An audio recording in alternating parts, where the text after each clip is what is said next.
The coastal forager with Craig Evans here on the estuary today to gather a few more oysters, and predominantly to gather some of the fruits that proliferate here. I'm going to get some sloes and rose hips, some crab apples, whatever else, and they're going to be used to make a vodka and gin drink, so I can give a sample to my customers when they come on the courses.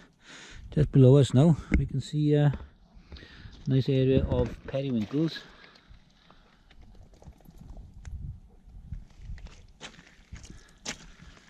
And there are literally thousands upon thousands of them.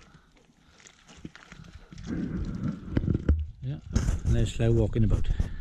So viewers know what's about and where we are. Just a nice look down the estuary on a beautiful warm Indian summer day. There's slough playing in the mud, and we'll just go down and have a look at what we're after. Some oysters amongst all the cockles here. There's slough now, just standing there in a nice clear water. It's low tide, and just down there in front of us, if you can make it out, is one of our native oysters, Ostreum edulus, or Ostrea edulus. Not as big as the introduced Pacific oysters, but in my opinion superior in taste. You can see all those ripples, but that's a shoal of thousands of small bass.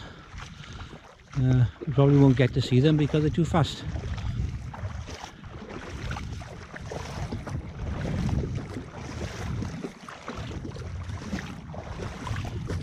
This is a nursery area for young bass, and they come in into the shelter to feed on the much smaller fish, such as sand gobies and small mullet. There's one going there now. Yeah.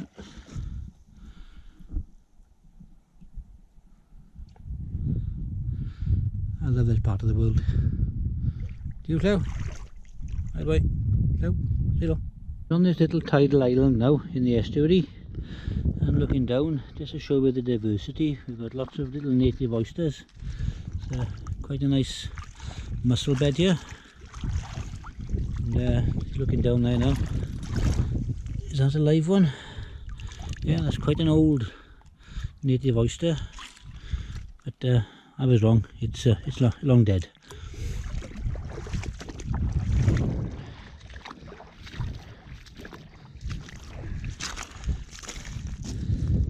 Looking down towards the sea, and again just walking over the mussel bed slowly, but there's also mussels and native oysters. There's quite a few about. You know, I'm here to get some crab apples and some damsons and various other bits and bobs for the gin and the vodka. There's apple tree now. It's not quite the crab apple, I think, but I think it's grown from a pip that's been washed up. But there's some nice windfalls on the floor there, so I'll pick some of these up and then chop them up small and steep them in the alcohol. So while I'm here now, going to pick some of this nice young sea beet to make a meal tomorrow with the oysters I've just foraged, and just picking some of these ripe delicious hawthorn berries. I'm going to eat now and spit the pip out and throw it away.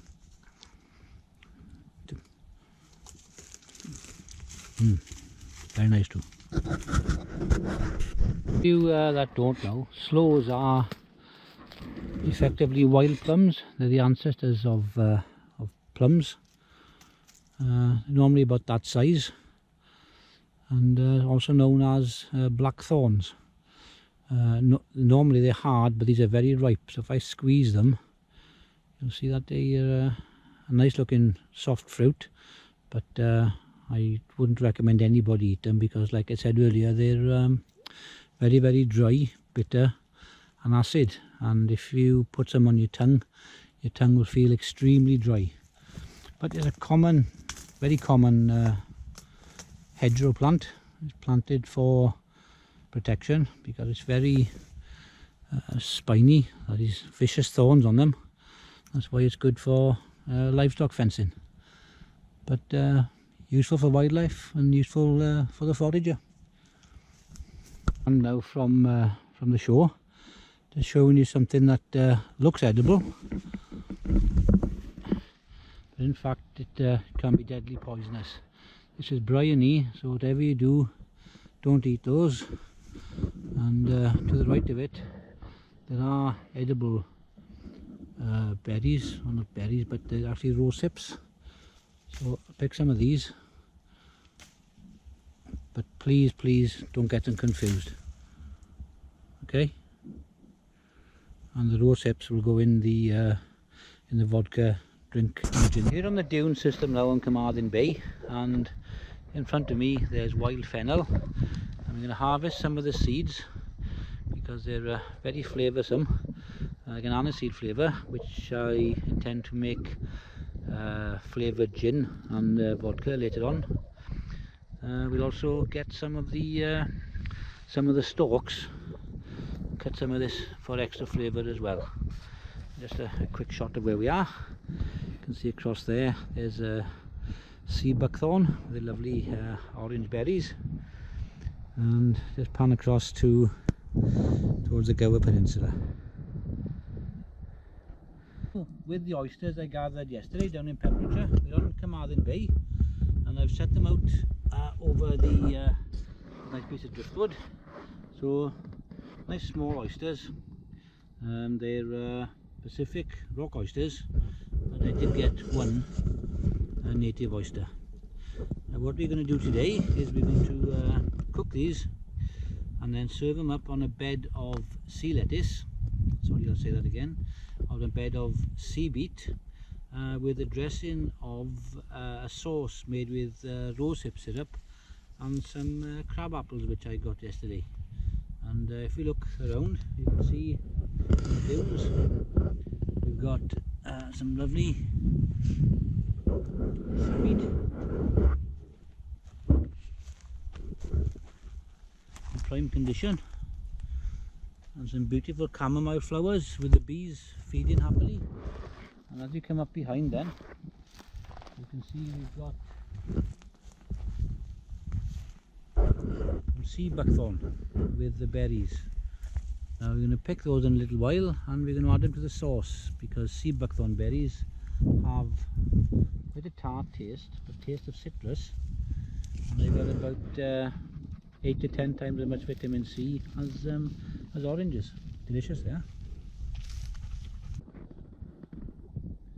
These are perfectly ripe, and you can see the juice coming out of them, and they're very, very sharp thorns, so you need to be really careful.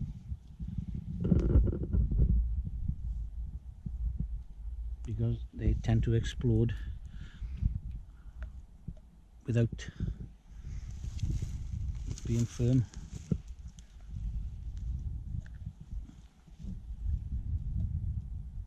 Yeah, so we add a few of these now. David can pan across to cook. You need to get them to boil for about a good 5 minutes. These are small oysters, so they shouldn't take that long. I've kept the bigger ones back and they're at home. Measure, I'm going to put in some of the wild fennel seeds. Give it like an aniseed vermouth type taste. I'll leave that in there. Put some gin into a jug. I personally don't like gin, but I'm sure some of my customers might. So just fill the bottle up.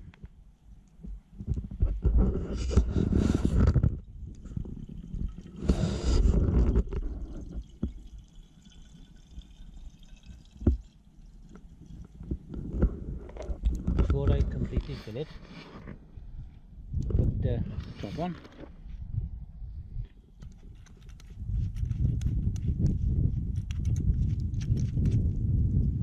This will, I want to dissolve the sugar.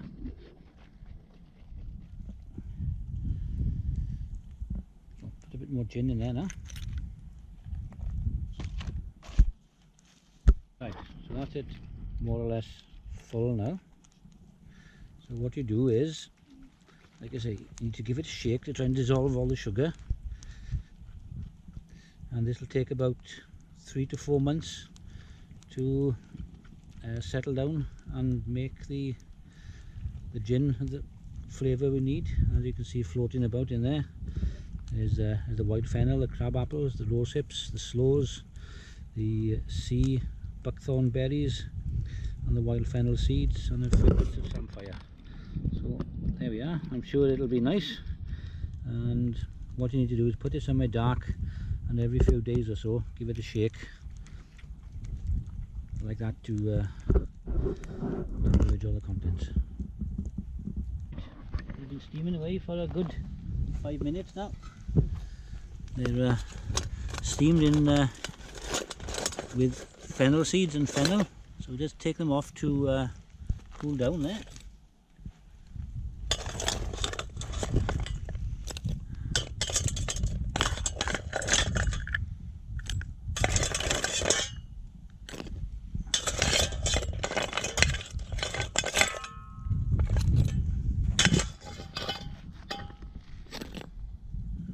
Okay,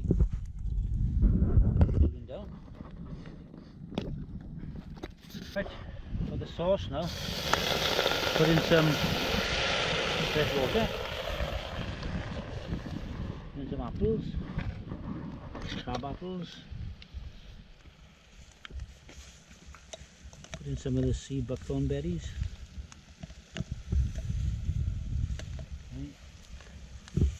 And with my homemade rosehip syrup. Yeah, right, now we've got the crab apples reduced with the sea buckthorn berries and the rosehip syrup.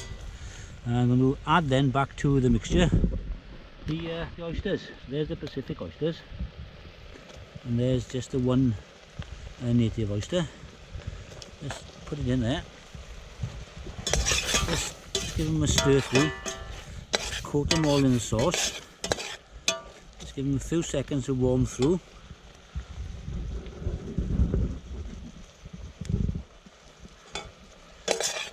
And then just going to put them into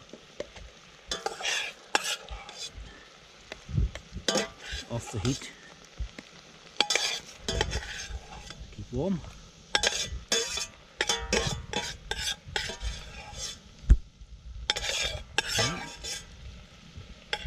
Right, to one side now, and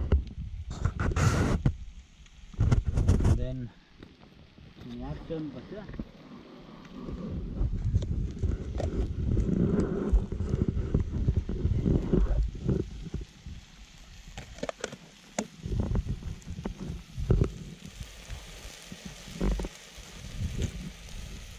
And some of this lovely sea beet, which as you can see, the food miles is about half a metre.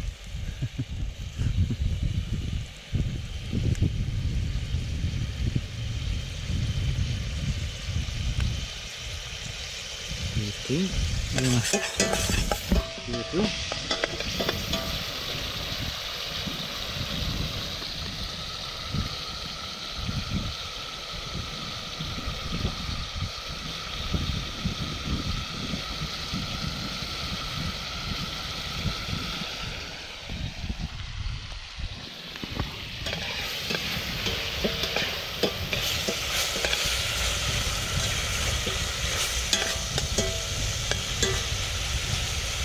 let it wilt down for a few seconds.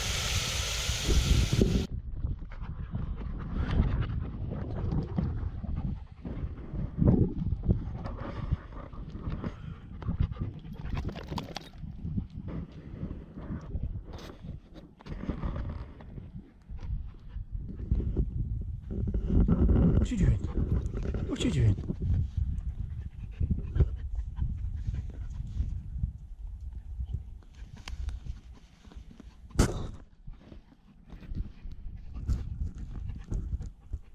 Okay, right. So I think it's delicious. I wonder if Cloud does. There's a whole oyster now. Oh yeah, Cloud, hey boy. Right, right. Right boy. Right.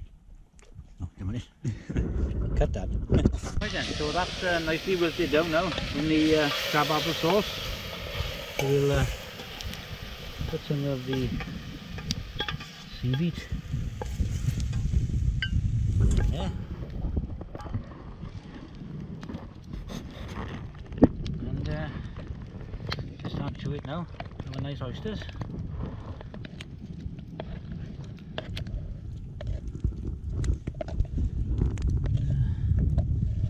Let's have a look. Just wonder what it tastes like.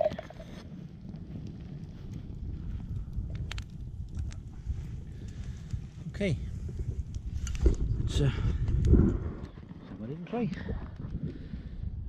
Okay, we'll try an oyster in one of the sauces now.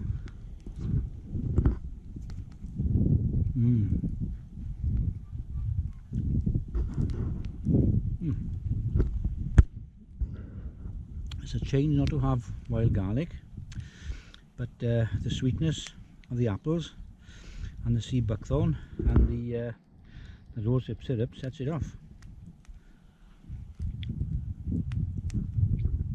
These crab apples were really sour before I cooked them. They're nice now. There's the native oyster.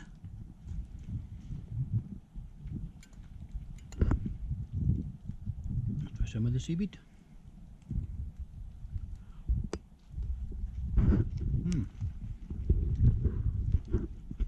Delicious.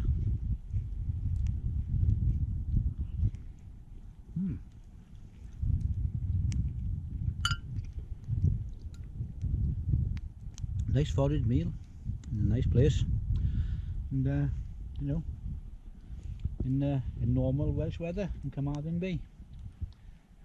Beautiful.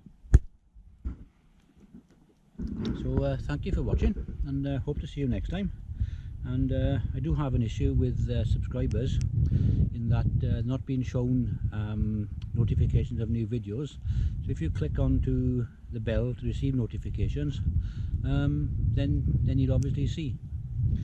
And, thank you and goodbye.